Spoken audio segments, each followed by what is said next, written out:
guys আজি আপোনালোকৰ ওচৰত এয়া পকা জলকীয়া সৰিয়হৰ সৈতে বনোৱা এটা ৰেচিপি আনিছোঁ চিম্পুল ৰেচিপি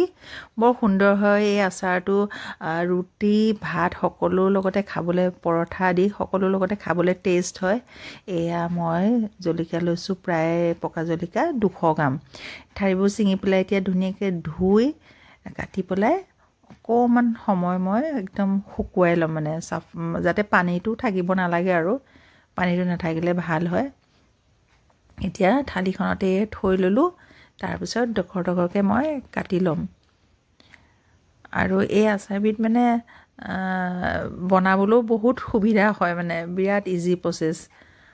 আৰু তাৰ কাৰণে কি মছলা লাগে দেখাই দিছো পাঁচফোৰণ বগা জিৰা চফ আৰু শুকান জলকীয়া লগতে এয়া সৰিয়হ তিয়াই থৈছো বগা সৰিয়হ এতিয়া মছলাখিনি ভালদৰে মই এনেদৰে অলপমান ভাজি লম ভাজি পেলাই গুৰি কৰি লম অলপমান ব্ৰাউন হোৱালৈকে ভাজি লম আৰু মই এনেদৰে যে বনাইছো আপোনালোকে এবাৰ বনাই চাবচোন বিৰাট টেষ্ট হয় খাবলৈ সিম্পলত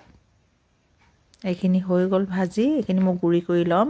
এফালে সৰিয়হখিনিও এয়া পেষ্ট এটা কৰি লওঁ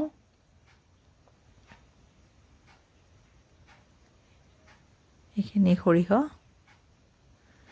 আৰু এফালে এখন কেৰাহীত মই এয়া সৰিয়হৰ তেল দি বনাইছো গৰম হ'বলৈ এৰি দিছো তেলখন তাতে দিম কেটেমান কলা জিৰা এনেকৈ ফোৰণত দিলে ভাল লাগে গোন্ধটো বৰ ধুনীয়া হয় এয়া এইখিনি ফ্ৰাই কৰি ললো তেলে হতি পুৰা একদম গৰম হৈ লৈছে আৰু এইফালে এটা পাত্ৰত মই জলকীয়াখিনি এনেদৰে ঢালি লওঁ মই আজি ফাৰ্স্ট টাইম মানে এনেকৈ বনাইছো এবাৰ মানে মই এখন বিয়াত খাইছিলো বিৰাট সোৱাদ লাগিছিলে সো মই নিজে ভাবিলো যে এইখিনি মছলাই মই ইউজ কৰি এনেকৈ বনাওচোন সো হেকেনে ট্ৰাই কৰিলো অকমান দেখাবলৈ আপোনালোকক এতিয়া সোৱাদ অনুযায়ী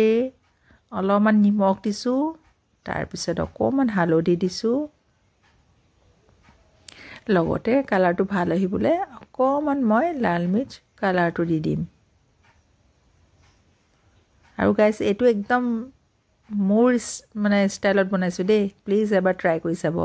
এইখিনি মছলাখিনি গুৰি কৰি লৈছিলো ভজা মছলাখিনি যে আৰু এয়া গৰম তেল ইয়াতে এতিয়া মই ঢালি দিম এয়া তেলখিনি দি দিছো আৰু সেন্টটো যে বহুত ধুনীয়া লাগে কলা জিৰা এনেকৈ ফোৰণত দিলে মানে এইখিনি আৰু মই ভাল ধৰে এতিয়া গোটে তেলখন দি লৰাই লম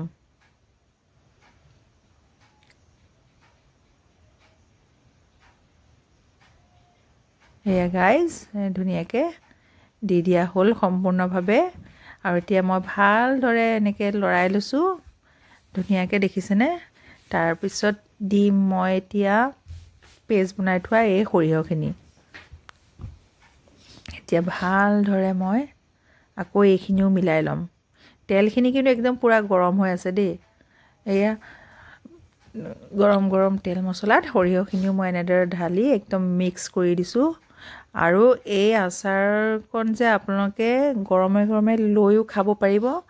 আৰু কেইদিনমান পিছত থলেতো আৰু টেষ্ট হয় খাবলৈ জ্বলাটো ওলাই পৰে কিন্তু লগে ৰুটি ভাত পৰঠা লগত খাই চাব বিৰাট টেষ্ট হয় এয়া মিক্স হৈ গল সুন্দৰভাৱে মিক্স কৰিছো আৰু কালাৰটো চাওক না কি ধুনীয়া হৈছে এক থালি ভাত খাই ল'ব পাৰিব আৰু ফাইনালি